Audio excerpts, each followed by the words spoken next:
Да му дадеме време на времето. Ова е молбата која денеска ја упати премиерот Христијан Мицкоски запраша дали постои простор Европската унија да го прифати предлогот за уставни измени со одложено дејство, повторувајќи го ставот дека само такво можно решение е прифатливо за него. Друг тип на уставни измени, додека сум јас премиер, нема да има.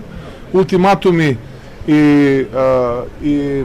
диктати нема да прифаќаме, доколку мислат дека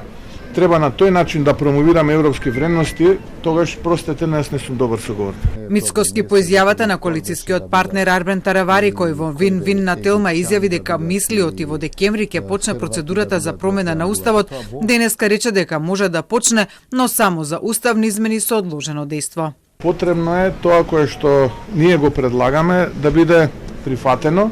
и ние можеме да го почнеме по тој принцип, а тоа е дека кога бугарскиот парламент ќе го ратификува пристапниот договор на нашата земја во рамките на Европската унија, да важат тие уставни измени, што мислам дека е фер решение за сите. За дел од експертите, можноста Европската унија да отстапи по прашањето на стапувањето на сила на уставните измени зависи од тоа како Македонија ќе се договори со Бугарија, односно дали владата која ќе биде формирана во Софија по утрешните избори таму ќе покаже поголемо разбирање за потребите на интеграција на регионот во Европската унија. Доколку и овие избори во Бугарија не резултираат со формирање на влада, универзитетскиот професор Александар Спасеновски во топ тема изјави дека во тој случај треба да се размислува за определени креативни решенија. Треба да се размисли за определени креативни решенија и можеби во известна мера вербални гаранции кои што во недостаток на таква можност да дојде од страна официјална Софија би дошле од страна на институциите на